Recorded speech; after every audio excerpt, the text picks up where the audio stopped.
누가복음 18장 35절에서 43절까지 읽도록 하겠습니다. 또 이 일이 일어났으니 곧 그분께서 여리고에 가까이 오셨을 때에 어떤 눈먼 자가 길가에 앉아 구걸하다가 무리가 지나가는 소리를 듣고 그것이 무엇을 뜻하는지 묻더라. 그들이 그에게 말하기를 나사렛의 예수님이 지나간다 하더라. 이에 그가 소리질러 이르되 다윗의 자손 예수님이여 내게 긍휼을 베푸소서 하더라. 앞서가는 자들이 그를 꾸짖어 잠잠하라고 하였으나 그가 더욱더 소리를 지르되 다윗의 자손이여 나에게 긍휼을 베푸소서 하더라. 이에 예수님께서 서서 명령하여 그를 자기에게 데려오게 하시더라. 그가 가까이 왔을 때 그분께서 그에게 물으시며 이르시되 내가 내게 무엇을 해주기 원하느냐 하시니 그가 이르되 주여 내가 시력을 받게 해주소서 하더라. 이에 예수님께서 그에게 이르시되 내 시력을 받으라. 내 믿음이 너를 구원하였느니라 하시더라. 다 같이요. 이에 즉시 그가 자기 시력을 받고 하나님께 영광을 돌리며 그분을 따르니 온 백성이 그것을 보고 하나님께 찬양을 드리더라. 아멘. 오늘은 제가 누가 주님으로부터 문제를 해결받는가 이런 제목으로 말씀을 드리도록 하겠습니다. 여러분하고 같이 살펴보려고 하는 사람은 한 눈먼 자입니다. 오늘 본문에 나오죠. 자, 이 눈먼 자는 결국 처음에는 눈을 멀었지만 나중에 보면 눈을 떴어요. 그리고 예수님께서 뭐라 그러셨냐면 내 믿음이 너를 구원하였느니라. 그렇다면 결국 믿음으로 눈을 뜬 거죠. 주님에 대한 믿음으로 자신의 문제를 해결받은 사람이다. 그렇게 말할 수가 있어요. 결말이 어떻게 됐느냐? 43절에 보니까 하나님께 영광을 돌렸고요. 또 온 백성이 이 사람을 보고 하나님께 찬양을 드렸다. 이렇게 돼 있어요. 그러니까 처음에 볼 때는 눈먼 자로서 구걸하고 이런 형편에 있었는데 그 사람의 삶이 하나님께 영광을 돌리고 그 사람을 통해서 다른 사람이 하나님을 찬양하게 되는 그런 일이 있었다는 거죠. 결말이 멋지지 않습니까? 예. 우리도 여러 가지 문제가 있지만 결과적으로는 하나님께 영광을 돌리면서 많은 사람이 우리를 통해 하나님을 찬양하게 되는 그런 일이 생겼으면 좋겠습니다. 자, 그런데 그러면 우리가 생각해 봐야 될 게 이 사람의 믿음이 어떠했는가? 이거를 좀 살펴봐야 되겠습니다. 그래야 이런 문제 속에서 어떻게 해결을 받았고 우리가 그걸 얻을 때, 그걸 배울 때 우리도 뭐 이 사람만 문제가 있겠습니까? 우리도 살아가는 과정 중에 다양한 문제들이 우리에게 있잖아요.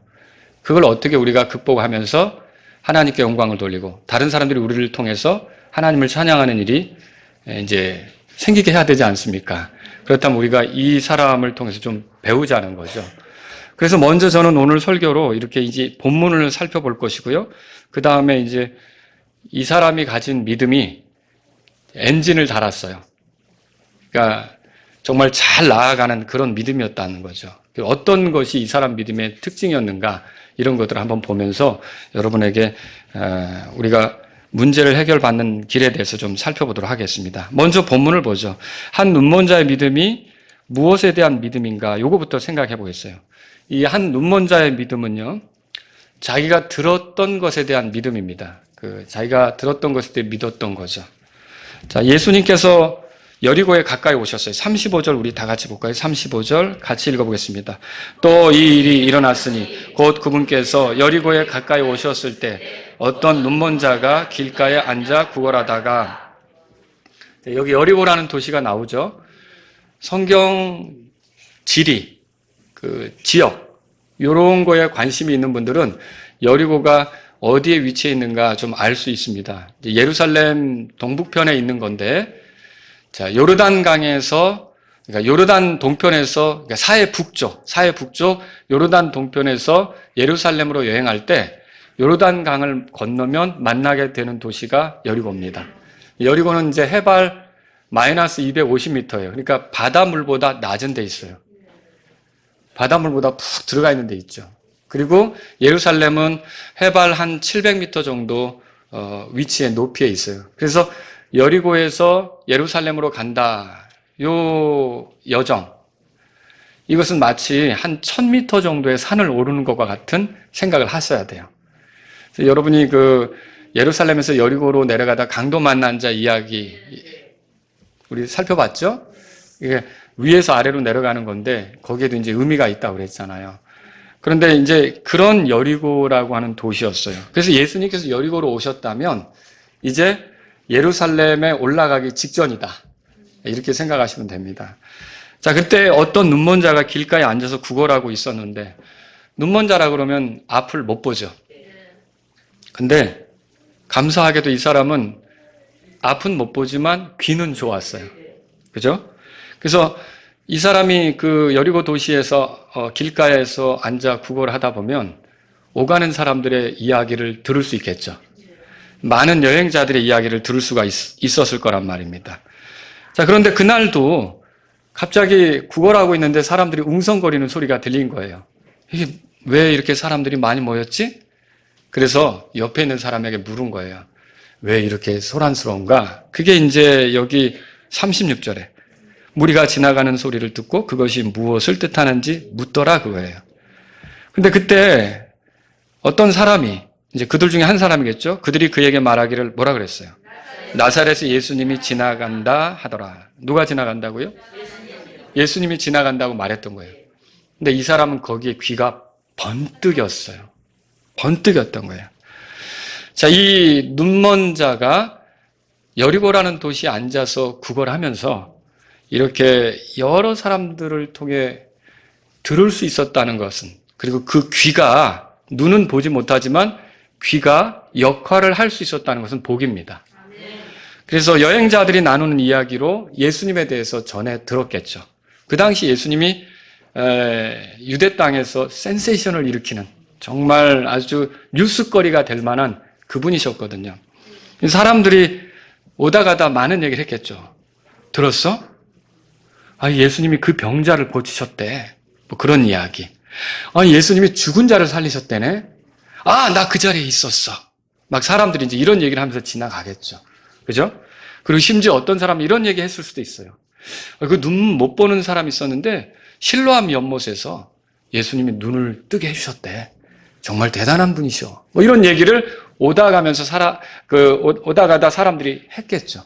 자, 그러면 이 사람이 그거를 들을 거 아닙니까? 들으면 어떤 생각이 날까요? 그러면 그분을 만난다면 내가 이 눈 못 보는 것도 해결을 받을 수 있지 않을까? 근데 더군다나 어떤 사람은 지나가면서 그런 얘기를 하는 거예요. 내가 죽을 병에 걸렸단 말이야. 근데 그분이 나를 고쳐주셨어. 라고 직접 얘기하는 사람도 지나갈 거 아닙니까? 또 어떤 분은 어떤 사람은 그 눈먼 자에게 구걸을 해주면서, 그러니까 동전을 주면서, 안타깝다. 선생님도 나사렛에 예수님을 만난다면 이거 금방 해결될 텐데. 자, 이런 얘기를 들으면 어떤 일이 생각이 날까요? 이 눈먼 자에게는 누구 만나고 싶은 생각이 들까요? 예수님 만나고 싶은 생각이 당연히 들죠. 예수님이라면 그러면 내 눈을 열어 보게 할 수 있겠네? 이 생각이 들 거고요. 그러면 그 다음부터 이 사람이 구걸할 때 여행자들이 계속 지나가잖아요. 자, 갈릴리에 살던 사람도 명절 지키러 예루살렘 올라가려면 여리고를 지나가야 되거든요. 그러면 무슨 생각을 했을까요? 예수님이 한번 여기 지나가시면 좋겠다. 기도했을지도 몰라요. 하나님, 제발 여기 예수님이 한번 지나가게 해주세요. 그랬을 수도 있다는 거죠. 그런데 그날 사람 왜 이렇게 소란스러워요? 그러니까 나사렛에 예수님이 지나가신대. 자, 이 사람이 그때 어땠을까요?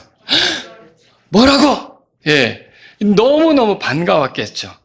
자, 이렇게 예수님에 대해 이야기를 듣고 너무너무 반가웠을 것입니다. 근데 예수님이 지나가신다고 했을 때 예수님에 대해서 몰랐다 그러면 그분이 누군데? 뭐 이렇게 했겠죠.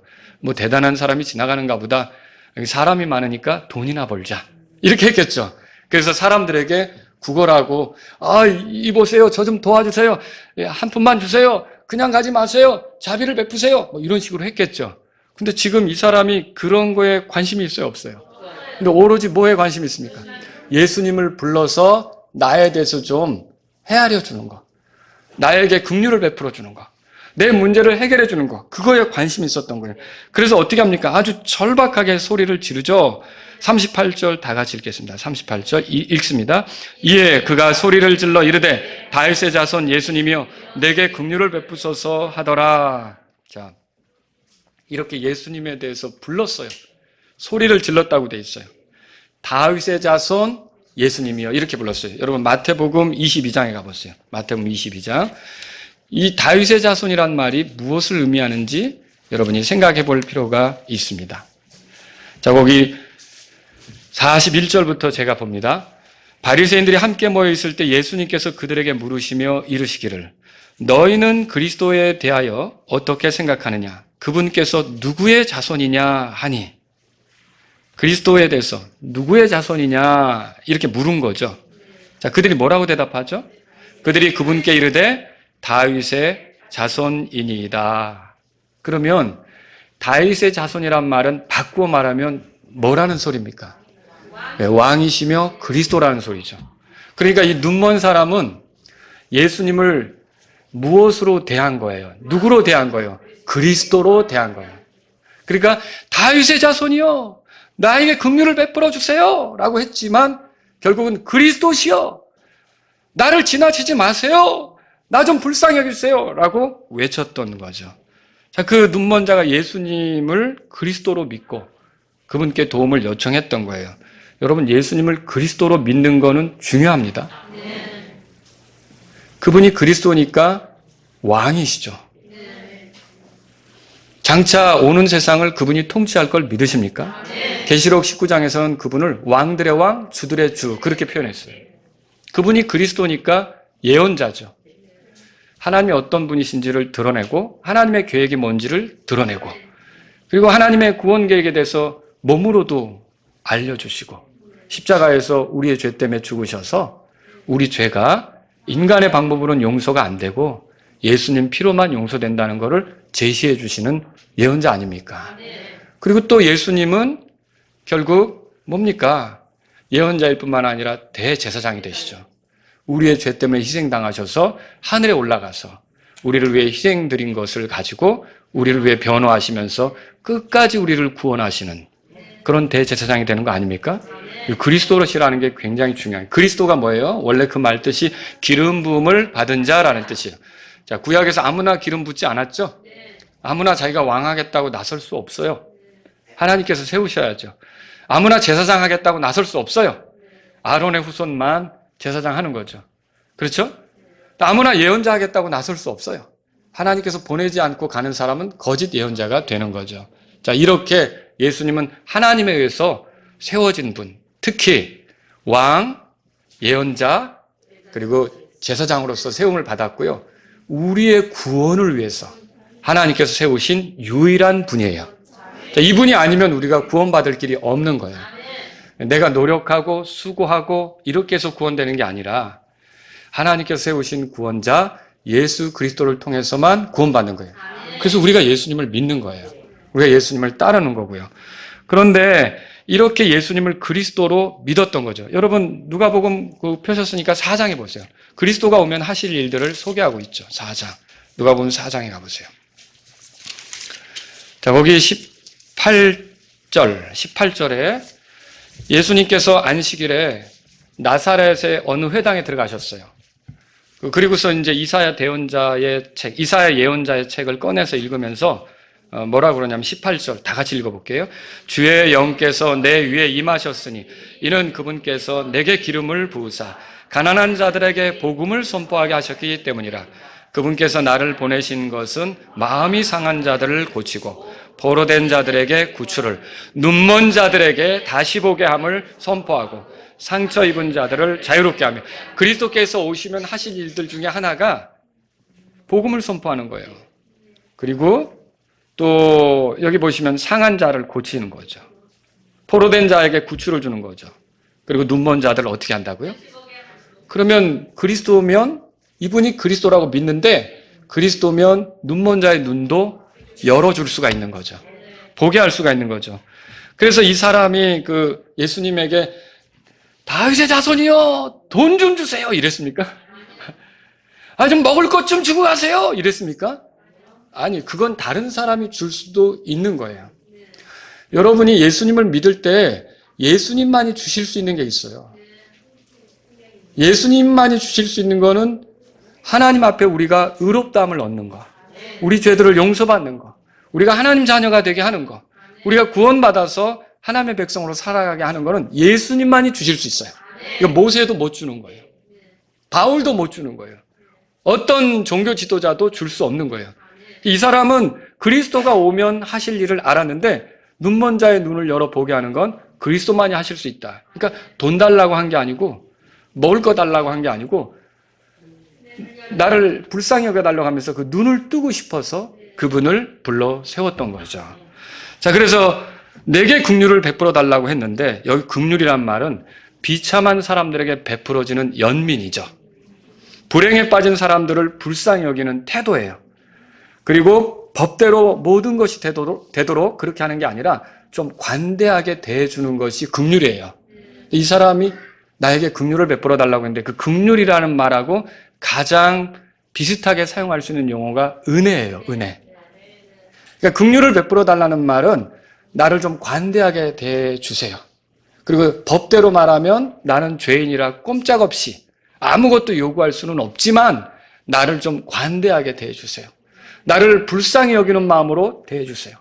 나는 아무것도 하나님을 기쁘게 할 수 있는 능력이 안 되지만 나에게 연민과 동정심을 가지고 불쌍히 여겨주세요. 은혜를 베풀어 주세요. 그런 뜻으로 내게 긍휼을 베푸소서라고 이렇게 말했던 거라는 거죠. 자, 그런데 그가 소리를 질러 말할 때 문제가 생겼어요. 앞서가던 사람들이 잠잠하라고 했던 거죠. 39절 읽어보겠습니다. 오늘 본문 누가복음 18장 39절에 다 같이 읽겠습니다. 앞서가는 자들이 그를 꾸짖어 잠잠하라고 하였으나 그가 더욱더 소리 지르되 다윗의 자손이여 나에게 긍휼을 베푸소서 하더라. 자, 앞서가는 자들이 그를 꾸짖었어요. 분위기 망친다는 거죠. 잠잠하라, 조용해라 이렇게 이제 얘기를 했던 거예요. 자, 그런데 이 사람들이 그렇게 했다고 해서 이 사람 눈먼 자가 예수님을 찾는 게 멈춰졌습니까? 아, 이게 분위기에 어울리는 게 아닌가 보다. 아, 이게 내가 지금 나설 때가 아닌가 보다. 아니, 다른 때 볼까? 예수님이 혼자 조용히 지나가실 때 뭐 내가 한번 그때 기회를 볼까? 이런 게 아니었어요. 성경은 어떻게 말하고 있냐면 더욱더 소리를 질렀다고 했어요. 다윗의 자손이여 내게 긍휼을 베푸소 이렇게 소리를 지른 거죠. 근데 여기서 놀라운 일이 벌어지는 거예요. 이렇게 소리를 질렀을 때 가시던 예수님이 멈춰 서셨어요. 이게 정말로 대단한 겁니다. 이 짧은 표현을 볼 때 예수님께서 서셨다는 거 있죠? 그냥 갈 수도 있잖아요. 주여 주여 내 말 들으사 나를 지나치지 말고 옛날에 우리 찬송가에는 죄인 오라 하실 때에 그렇게 했는데 영어로는 지금 나를 지나치지 말고 불러주세요 그런 뜻이거든요. 영어 가사가 그렇게 돼 있어서 우리 찬송가는 그렇게 바뀌어져 있어요. 그러니까 예수님 제발 나를 지나치지 말고 나에게 긍휼을 베풀어 주세요 라고 호소했는데 예수님이 그냥 지나친 게 아니라 가다가 딱 서셨어요. 이 얼마나 놀라운 은혜입니까? 우리가 주님에 대해서 내 문제를 안고 주님 저 좀 불쌍히 여겨주세요. 긍휼히 여겨주세요 라고 호소하면 물론 반대가 있겠죠. 네가 그렇게 부르짖는다고 뭐 해결될 것 같아? 그만해. 너 분위기만 더 나쁘게 만드는 거야. 그만해. 그래도 주님에게 이렇게 부르면 주님은 어떻게 하시느냐? 가시던 길에서 멈추어 서신다는 거예요. 여기 성경에 보세요. 그래서 자 40절에 다 같이 읽겠습니다. 40절 읽겠습니다. 이에 예수님께서 서서 명령하여 그를 자기에게 데려오게 하시더라. 그가 가까이 왔을 때에 그분께서 그에게 물으시되 여러분 여기서 이 성경 구절 읽을 때 예수님께서 서서 요 서서라고 하는 짧은 표현이 그 예수님이 이 눈먼 자에게 관심을 갖는다는 걸 드러내신 거죠. 이 사람의 어떤 문제를 해결해 주기 위해서 더 그냥 나가는 게 아니라 멈추어 서셨다는 걸 보여주는 거죠. 여러분 이게 얼마나 큰 은혜입니까? 얼마나 큰 긍휼입니까? 근데 예수님께서 물으셨어요. 자, 뭐라고 물으셨습니까? 41절 다 같이 읽겠습니다. 있습니다. 이르시되 내가 내게 무엇을 해주기 원하느냐 하시니 그가 이르되 주여 내가 시력을 받게 해주세요 하더라. 여러분 예수님이 하나님이십니까? 그러면 이 사람에게 뭐가 필요한지 모르십니까? 아시죠? 근데 뭘 원하느냐고 물으세요. 이게 원리예요. 우리가 성경을 통해 알 필요가 있어요. 마태복음 6장 9절에 보면 그러므로 뭐라 그래? 6장 8절에 보면 이렇게 써 있어요. 이는 너희 아버지께서 너희가 그분께 구하기 전에 너희에게 필요한 것들을 아시기 때문이라. 여러분, 나에게 필요한 것을 하나님이 아시니까 나는 구할 필요가 없습니까? 또 그렇게 생각하는 분들이 있어요. 하나님이 다 아시는데 뭘 구해? 여러분, 그거 아니에요. 마태복음 6장 8절에 그 말씀을 하시고 바로 6장 9절에 어떻게 써 있냐면 너희는 이런 식으로 기도하라고 기도를 가르쳐줘요. 그러면 하나님께서 우리의 필요를 알고는 계시지만 그럼에도 불구하고 우리가 구하는 거를 하나님은 기뻐하신다는 거예요. 우리가 기도하는 거를 하나님은 기뻐하신다는 거죠. 그래서 이 사람에게도 다 아시지만 그의 입술로 그가 절박하게 원하는 것이 무엇인지를 말하는 걸 주님은 원하셨던 거예요. 여러분, 이걸 통해 우리가 뭘 배웁니까? 하나님이 다 아시는데 뭐 하고 기도를 소홀히 할 필요가 없어요. 오히려 하나님이 아신다고 우리가 믿는다면 하나님 아시죠. 저에게 이것이 필요합니다라고 절박하게 기도하는 게 우리에게 있어야 된다는 거죠. 여러분, 그래서 이렇게 기도했을 때 41절에 이 사람이 주여 내가 시력을 받게 해 주소서. 이게 이 사람의 제일 중요한 문제였어요. 보고 싶었던 거예요. 눈을 뜨고 싶었던 거죠. 자, 여기서 예수님이 뭐라고 대답하십니까? 42절 다 같이 읽습니다. 이에 예수님께서 그에게 이르시되 내 시력을 받으라. 내 믿음이 너를 구원하였느니라. 시력을 받으라고 답을 주시죠. 그리고 내 믿음이 너를 구원했다. 너를 온전하게 했다. 그런 의미가 되겠죠. 그 눈먼 자는 예수님을 누구로 믿었어요? 그리스도로 믿었어요. 나 같은 사람을 위해 하나님께서 보낸 분, 하나님이 보내셔서 온 분으로 믿었던 거예요. 나 같은 죄인을 건지기 위해 이 땅에 찾아와서 자신이 그리스도인 걸 입증하기 위해 눈먼 자도 보게 하고 상처 난 자도 고쳐주시고 이렇게 하실 수 있는 분이라는 걸 믿었던 거죠. 예수님이 자신을 보게 할 수 있다, 이걸 믿었던 거죠. 자, 그 믿음이 헛됐습니까? 아니요. 그 믿음대로 된 것입니다. 자, 이 사람이 이렇게 눈을 뜨게 되어서 결국 결말이 어떻게 됐습니까? 자, 43절 다 같이 읽습니다. 이에 즉시 그가 자기 시력을 받고 하나님께 영광을 돌리며 그분을 따르니 온 백성이 그것을 보고 하나님께 찬양을 드리더라. 결말이 좋죠? 우리는 우리에게 문제가 있으면 아무것도 못할 줄로 생각하지만 만일 거기에 예수님의 긍휼, 예수님이 우리를 불쌍히 여기시는 것, 예수님이 우리를 도와주시는 것이 있다면 우리의 문제가 해결되면서 하나님께 영광을 돌릴 수 있게 될 뿐만 아니라 다른 사람이 우리를 보면서 하나님을 찬양하게 되는 일이 생긴다는 거죠. 그러면 문제라고 하는 건 결코 나쁜 거는 아니에요. 여러분이 하나님의 권능을 볼 수 있는 기회예요. 하나님의 신실하심을 볼 수 있는 기회예요. 하나님은 우리의 기도에 대해서 긍휼을 베푸시고 외면하시지 않는다는 것을 볼 수 있는 기회예요. 그러니까 문제를 만났을 때 낙심할 게 아니라 우리가 믿음으로 나아가는 게 필요하다는 거죠. 하나님은 나를 도우실 수 있다. 그리고 하나님은 나에게 긍휼을 베푸실 수 있다. 겸손하게 이 눈먼 자처럼 하나님 앞에 나아가서 요청하는 것이 필요하단 말이죠. 자, 그럼 이 한 눈먼 자의 믿음은 어떻게 표현됐습니까? 이 눈먼 자가 뭘 믿은 거예요? 내용은 예수님이 그리스도라는 걸 믿은 거죠. 그분이 나의 죄 때문에 이 세상에 찾아오신 분이라는 걸 믿은 거죠. 그리고 그분이 나를 고칠 수 있다는 걸 믿은 거죠. 근데 이 믿음이 어떻게 표현이 되느냐, 이제 이게 중요한 거예요. 이게 믿음을 결국 헛되게 만들지 않고 이 믿음의 이 결과들, 좋은 결과들, 하나님께 영광이 되며 많은 사람이 나를 통해 하나님을 찬양하게 하는 그런 결과에 이르게 하는 거죠. 여러분 그거 알고 싶지 않습니까? 이거를 제가 세 가지로 말씀을 드리려고 해요. 첫 번째는 뭐냐면 그의 믿음에 부정적인 시각이 없었다는 거예요. 좋지 않은 상황만 바라보는 사람은 문제를 해결받을 수가 없습니다. 그러나 이제 좋지 않은 상황이 있어도 하나님이 우리를요, 하나님은 공평하신 분이세요. 그러니까 우리를 전적으로 좋지 않게만 하시지 않습니다. 어떤 부분은 좋지 않게 하지만 어떤 부분은 좋게도 하셔요. 이거 왜 이럴까요?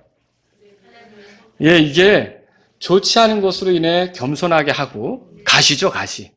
그런 걸로 우리가 또 주님 앞에 낮은 마음을 갖고 또 우쭐대지 않게 하고 주님을 더 신뢰하도록 하기 위해서 그렇게 할 수 있고요. 좋은 걸로 어떻게 하실까요? 예, 그걸로 서로 이 사람이 좋지 않은 부분을 내가 좋은 것으로 도와줄 수 있고 이렇게 살도록 하는 거 아닙니까? 그래서 누구나 인간이라면, 사람이라면 저와 여러분들 보시면 내 형편을 보세요. 좋은 것도 있고 좋지 않은 것도 있어요. 이것만 해결된다면 좋겠는데 라고 생각되는 것도 있고, 이건 정말 좋은 거야, 하나님 이렇게 해주셔서 감사해요, 이런 것도 있다는 거죠. 여러분 그렇지 않습니까? 그런데 만일 어떤 사람이 좋지 않은 것에만 집중한다, 그러면 결국 문제를 해결받을 수가 없습니다. 하나님께서 좋게 하신 것을 가지고 더 하나님을 찾는 것이 필요하다는 거죠. 이 사람의 예를 들자면 이거예요. 보지 못하는 것은 좋지 않은 거예요. 그러나 듣는 것은 좋은 거예요. 이 사람은 얼마든지 들을 수 있는 형편이 있잖아요.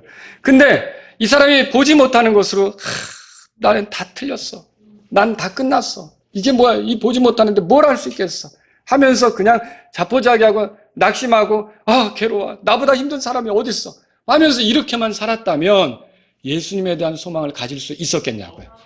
그러나 이 사람은 비록 보지는 못하지만 긍정적인 거, 이게 한 가지 하나님께서 자기에게 복을 주신 거, 들을 귀는 주셨잖아요. 그러니까 이 들을 귀를 사용해서 지나가는 사람들의 얘기를 들은 거죠. 그리고 그 들을 귀를 가지고서, 여러분 믿음은 들음에서 오며 들음은 하나님의 말씀에서 난다고 그랬잖아요. 이 들을 귀, 이걸 가지고서 지나가는 사람들의 얘기를 듣다가 예수님에 대한 소식을 들었을 때 그분이 그리스도시다, 그분이 그리스도니까 그런 일을 하지, 그분이 그리스도라면, 하나님이 보내신 자라면 나에 대해서도 도울 수 있지 않을까? 이 긍정적인, 그러니까 자기에게 부정적인 게 아니라 이 들을 수 있는 길을 사용해서 예수님을 기다리게 됐던 거죠. 이게 대단한 거예요. 그에게 이 시력은 없었지만 또 어떻게 했냐? 다른 사람이 보는 것을 사용할 줄도 알았어요. 내가 보지 못한다고 절망한 게 아니라 다른 사람은 보잖아요. 그 물어보잖아요. 지금 왜 이렇게 소란스러워요? 무슨 일입니까?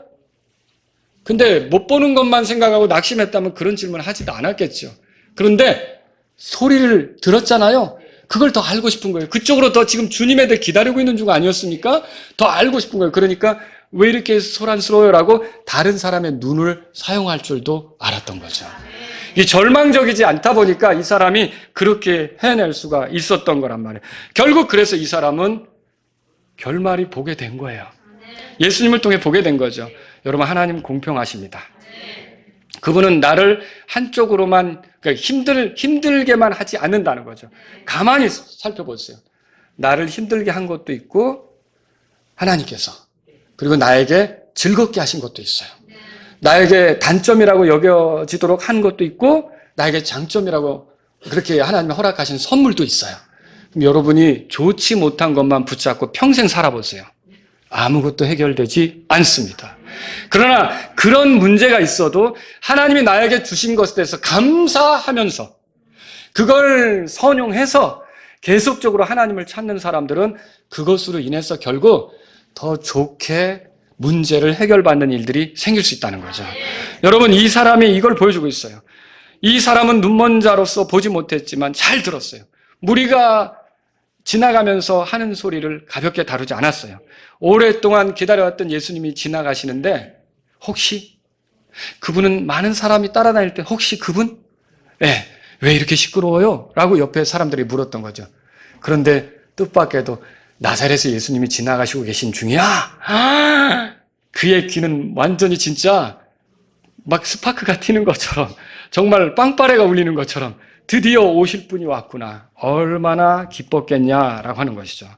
이 고침받은 병자, 이 눈먼 자, 이 사람은 들을 길을 복되게 사용할 수 있었다는 거죠. 오늘날도 마찬가지입니다. 비록 자신에 대해 어떤 부족함이 있어도 오히려 그것으로 겸손하게 생각하면서 하나님이 나에게 잘해 주신 부분, 그걸 가지고 감사하면서 그걸로 하나님을 찾다 보면 오히려 이 부족한 부분이 어느 땐가는 문제가 해결되면서 여러분이 하나님께 영광을 돌리는 기회가 올 줄로 믿으시기 바랍니다. 하지만 내가 부족함으로 인해 늘 불평하고 원망하면서 부정적으로만 살아간다면 주님으로부터 아무것도 해결받지 못합니다. 출애굽해서 가나안을 향해 가는 이스라엘 백성, 좋은 거 있잖아요. 뭐가 좋은 거예요? 하나님이 권능으로 건져주신 거. 그렇잖아요. 하나님이 그들이 먹고 싶다니까 만나를 주신 거. 좋은 거잖아요. 목마르다면 물을 주시는 거. 아니, 광야를 지나가는데 얼마나 열기가 뜨겁겠어요. 구름 기둥으로 보호하시면서 인도하시는 거. 밤에는 또 광야가 얼마나 춥겠어요. 그런데 불기둥으로 그들을 따뜻하게 해주는 거. 하나님이 인도하시는 좋은 게 있잖아요. 그럼 그거에 더 집중해야죠. 하나님을 찬양해야죠. 하나님을 신뢰해야죠.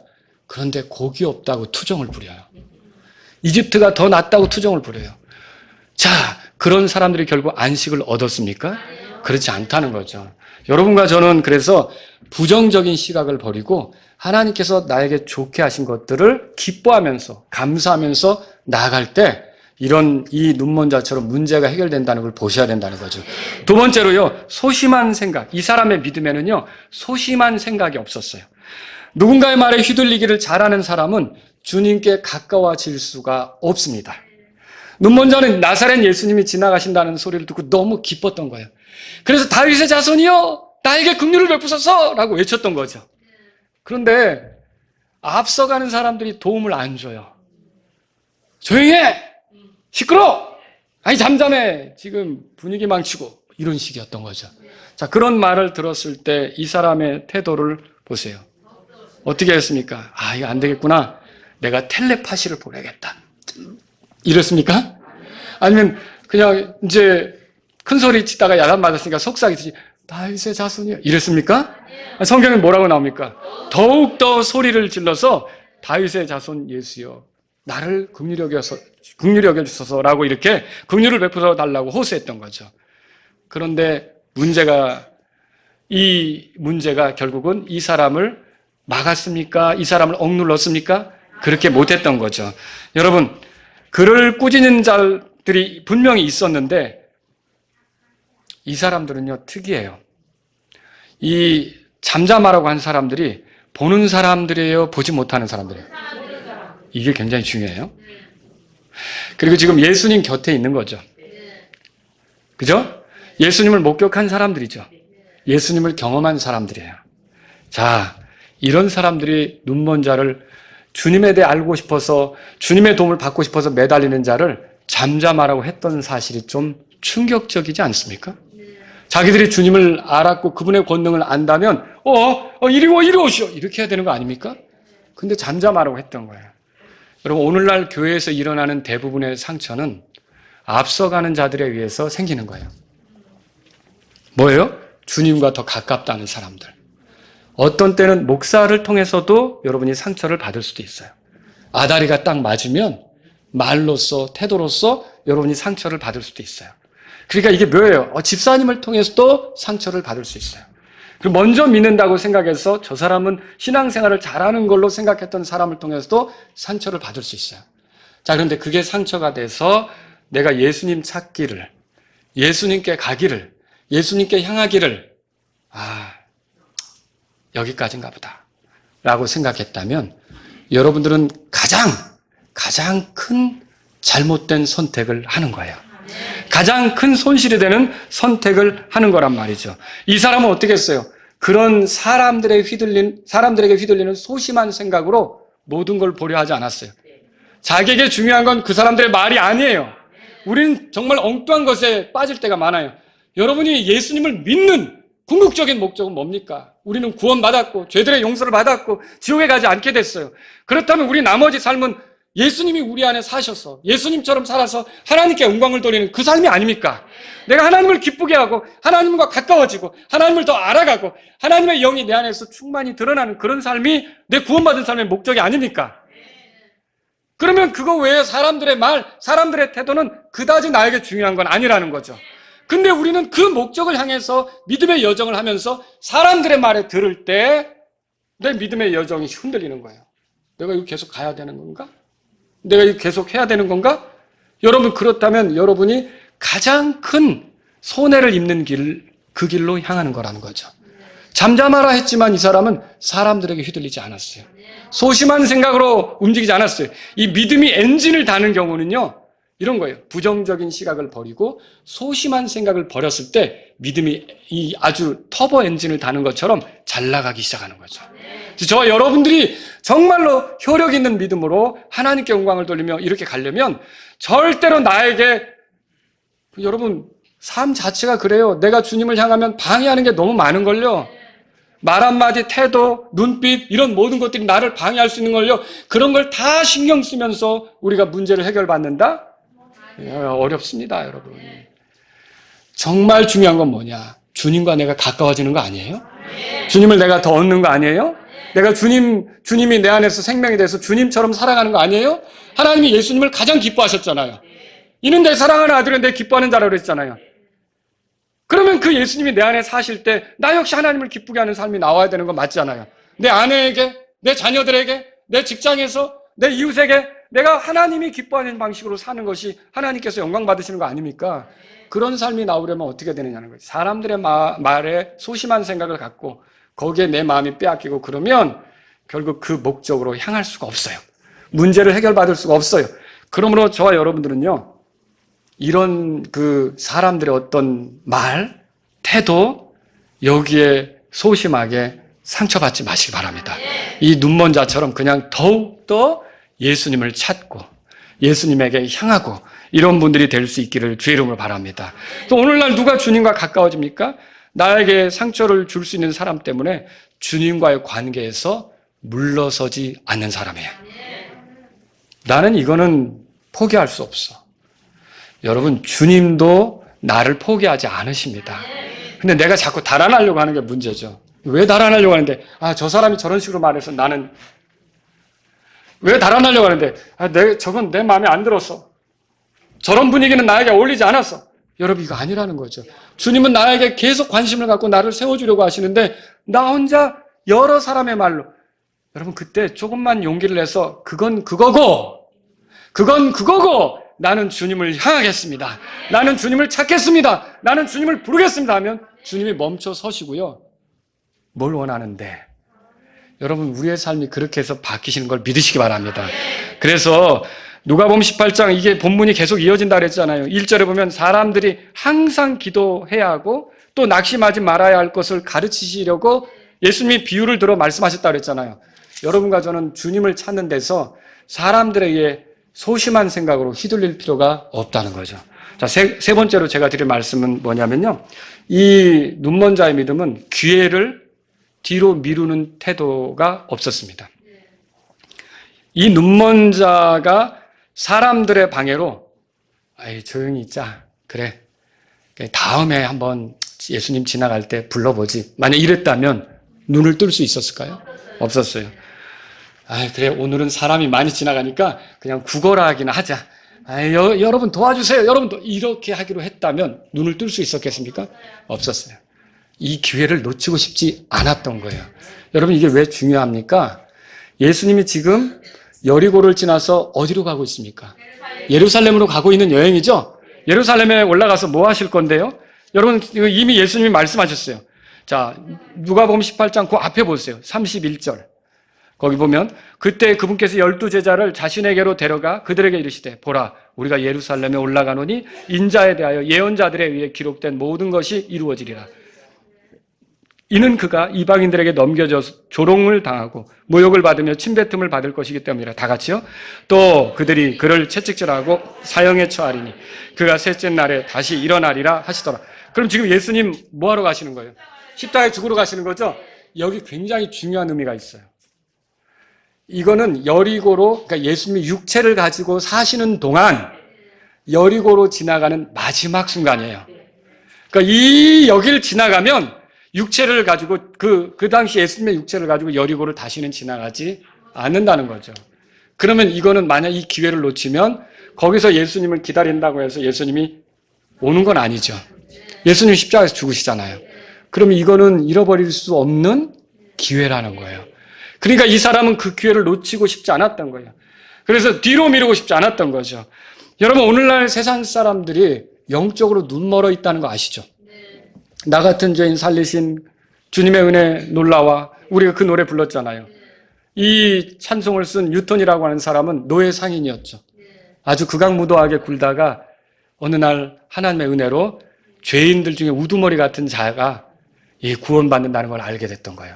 그리고 노예 상인의 일을 이제 끝낸 거고 찬송을 불렀는데 광명을 얻었네. 우리 찬송 그렇게 돼 있잖아요. 그게 영어로는 그러겠죠.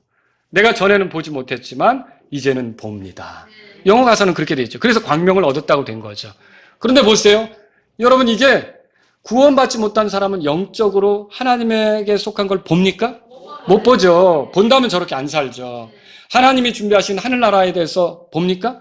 못 보죠. 하나님의 구원 계획에 대해서 봅니까? 못 보죠. 만약에 하늘나라에 대해서 보면 그것에 대한 소망을 갖겠죠. 하나님의 구원 계획에 대해서 보았다면 그걸 믿고 의지하려고 하겠죠. 못 본 거예요. 근데 믿음을 가진 사람들은 믿음의 눈으로 보게 되는 거죠.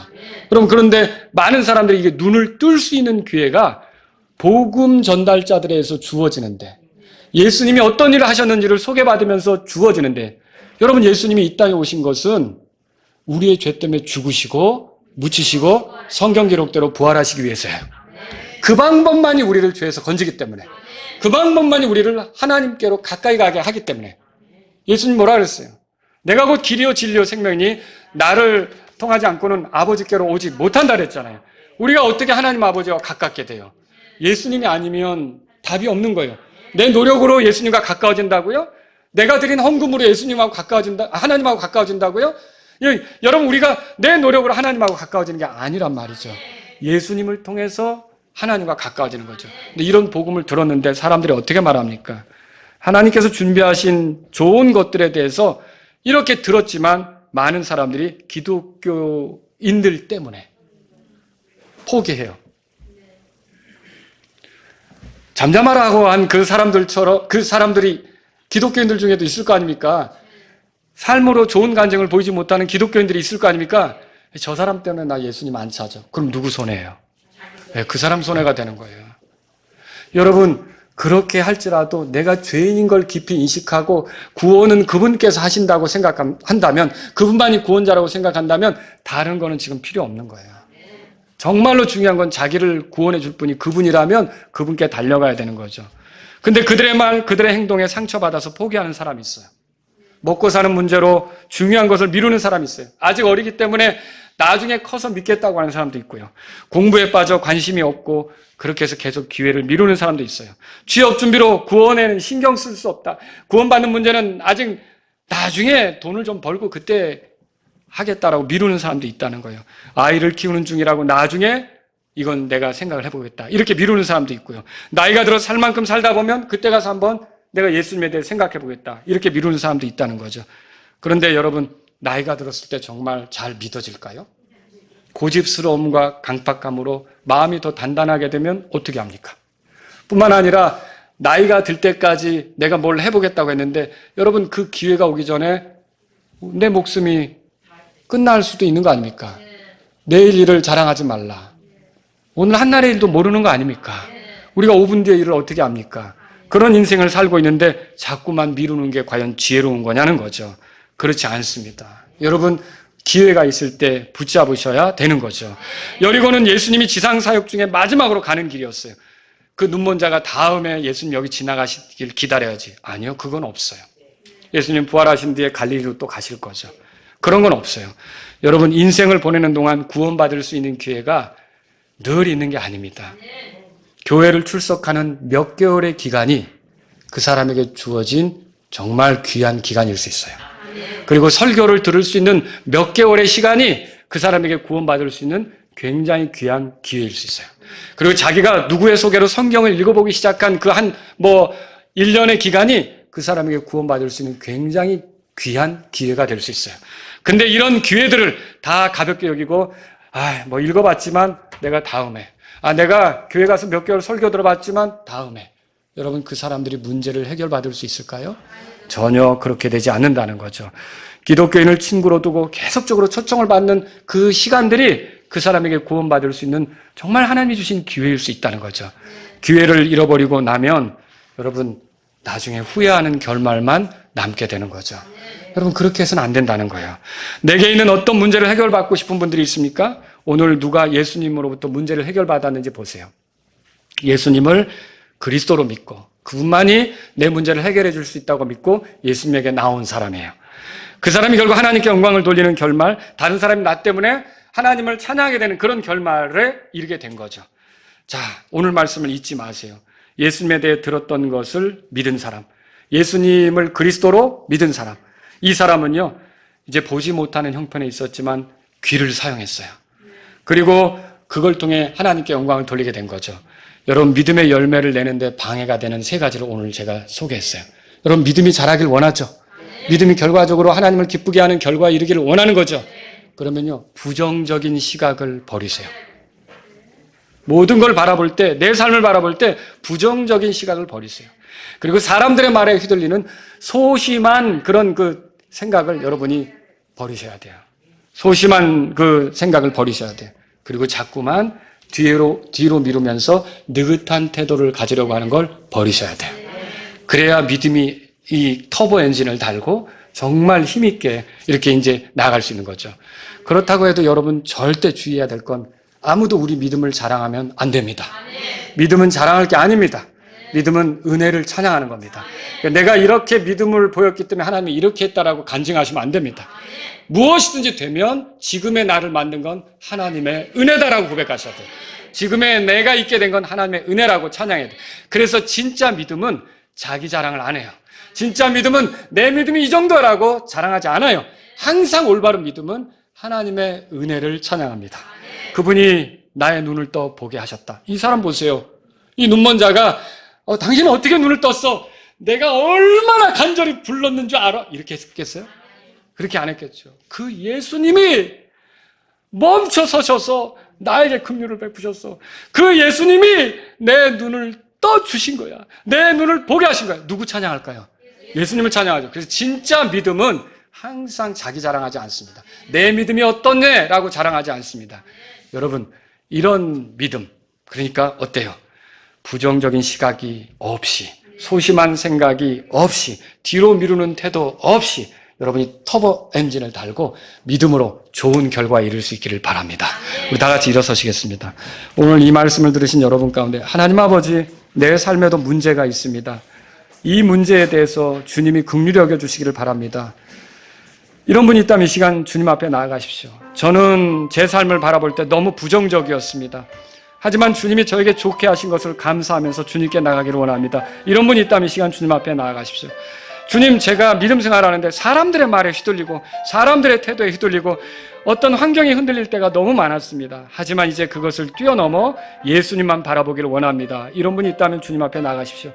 내가 기회가 왔는데 주님 앞에 믿음을 보여드려야 할 기회인데 자꾸 뒤로 미루고 나중으로 차차 다음에 이런 식으로 그렇게 살지 않기를 원합니다. 주님, 제가 믿음의 결말, 결국 하나님께 영광을 돌리고 다른 사람이 저 때문에 찬양하는 일이 생기기를 원합니다. 이런 분이 있다면 이 시간 주님 앞에 나아가십시오.